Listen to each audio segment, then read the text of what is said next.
It's me again. സംഭവം ബഹലമായിട്ടുള്ള ദിവസമാണ് guys ഇന്ന്. വെളുപ്പിനെ 4 മണിക്കാണ് സംഭവം. ഇതാണ് എൻ്റെ റൂമിൽ അടുത്ത ആള് ഷാന. മാഷാഅല്ലാഹ് ഫ്ലോട്ടിയാണ് കേട്ടോ. ആളുടെ ചെവിയിലൊരു സാധനം പോയി. എന്താണെന്നുള്ള ഞാൻ വീഡിയോ ലാസ്റ്റ് കാണിക്കാവേ. ഞങ്ങൾ പഠിച്ച പണി 18 നോക്കിയിട്ടും സാധനം പുറത്തേക്ക് വന്നില്ല. 19ാമത്തെ പണി യൂട്യൂബിൽ നോക്കിയിട്ടും ഒരനക്കമില്ല. അങ്ങനെ ഞങ്ങളുടെ സ്കൂളിൽ ഓൾ ഇൻ ഓൾ ആയിട്ടുള്ള സലാം സാറിനെ വിളിച്ച് കേട്ട പാതി കേൾക്കാത്ത പാതി സാറ് എമർജൻസി ആംബുലൻസ് ആയിട്ട് വന്നു. ഞങ്ങൾ അത് കയറി ഹോസ്പിറ്റലിലേക്ക് വിട്ടു ഗൈസ്. ഹായ്, നല്ല വിശാലമായ ഹോസ്പിറ്റൽ. അവിടെ ചെന്ന് ബെല്ലൊക്കെ അടിച്ച് ഡോക്ടേഴ്സിനൊക്കെ വിളിച്ചു കൂട്ടി അവരെന്തോ കമ്പും പോലൊക്കെ ഇട്ട് കുത്തി പണി പാളി ഗൈസ്. ബ്ലഡ് വരാൻ തുടങ്ങി.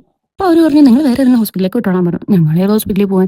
പിന്നെ അവിടെ നിന്ന് ലൊക്കേഷനൊക്കെ മേടിച്ച് അടുത്ത ഹോസ്പിറ്റലിലേക്ക് വിട്ടു. അവിടെ ചെന്നപ്പോൾ നീ ഇങ്ങോട്ടൊന്നും പറയണ്ട അങ്ങോട്ട് പറയണ കേട്ടാൽ മതി എന്ന് പറഞ്ഞാൽ ഇന്ത്യയുടെ ബില്ലിങ് അടിച്ചു തന്നു. അപ്പോൾ മുന്തിനെ കയറിയോണ്ടായിരിക്കാം അവർ പറഞ്ഞു 10 മണിയാകുമ്പോഴത്തേക്കും ENT വന്ന് കാണാൻ പറഞ്ഞു. ഞങ്ങൾ പിന്നെ അവിടെ നിന്ന് പെട്ടിങ് ഇടക്കൊക്കെ എടുത്ത് വണ്ടിയിൽ ഇന്ധനം നിറച്ച് ഞം തിന്നാൻ പോയി. റൂമിൽ ചെന്ന് ഉണ്ടാക്കാൻ ടൈമില്ലേ.